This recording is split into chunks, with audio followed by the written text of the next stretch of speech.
Now, we're not finished. We are not even close to finished. Because, what's this? This is a very mysterious button, which a lot of people have been confused about in the past. Because what it is, this is a shutter angle adjustment. A shutter angle adjustment. Now, when you're on the sun setting, the shutter angle is 150. And when you're on the window setting, it's 220. Now, whoa, hold up a minute. Ben, I hear you're saying, what's all this shutter angle malarkey? Well, I'm going to show you. I can't assume that everyone watching this knows everything, or at least as much as I do. But here we go. Here's what I made. Okay, right. Imagine we're now inside the camera. Okay, this lens, which is not a lens for this camera, but it doesn't matter. Okay, so this lens is pointing outwards. It's pointing towards the outside world. Okay, and interestingly enough, look, this one, it still has the little daylight filter. So that's what an internal filter looks like on a UMIG Macro 80, which is what this lens is from. Okay, never mind the lens. We're not here to look at the lens. We're here to look at this. Okay, so here's 360 degrees right here. Are we all on the same page here? And here is an approximation of a camera shutter. When you're filming, this thing goes round and round and round and round inside the camera. Okay? Why does it go round and round? Because the film has to be advanced. Oh, look. We've got some film here. Okay? So, the film gets advanced bit by bit, as you know. 18 times a second, 24 times a second, whatever. And every time this goes around, when the film is obscured, that's when the claw grabs it and moves it down to the next one. When the shutter is open, as you can see, light can get onto the film and it gets exposed, exposed, exposed, exposed, and then whoop, shutter's over it again, film gets pulled down again. All right? Now, as you can see, this shutter is of an interesting angle, and that's why I've got this here. Because this is, let's see how many angles. Let's put this on 0. And that's 220 degrees there. So when they say shutter angle, they mean the amount of space you get where your film is being exposed. And 220 degrees is a decent amount of space to expose your film in.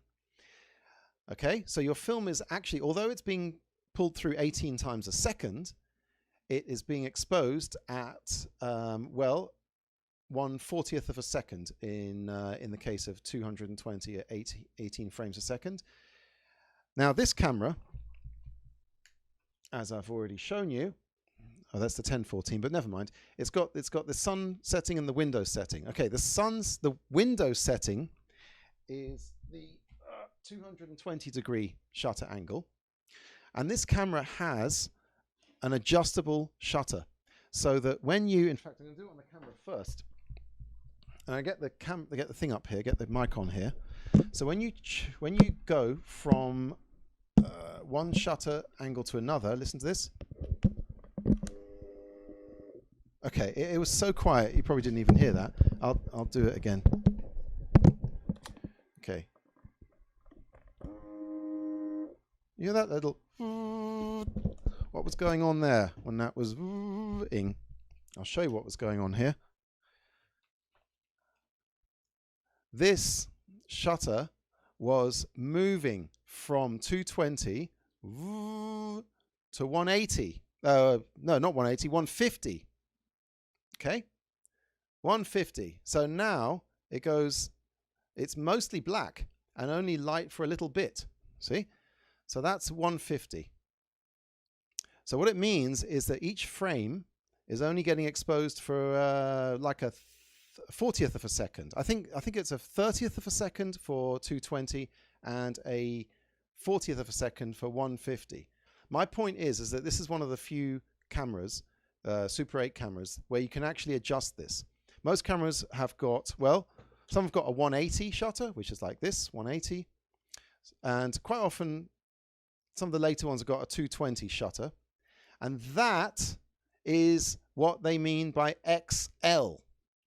If it's XL, you can shoot in existing light, XL, which means you don't have to rig up lights because you're exposing your film for more time per round, per go around.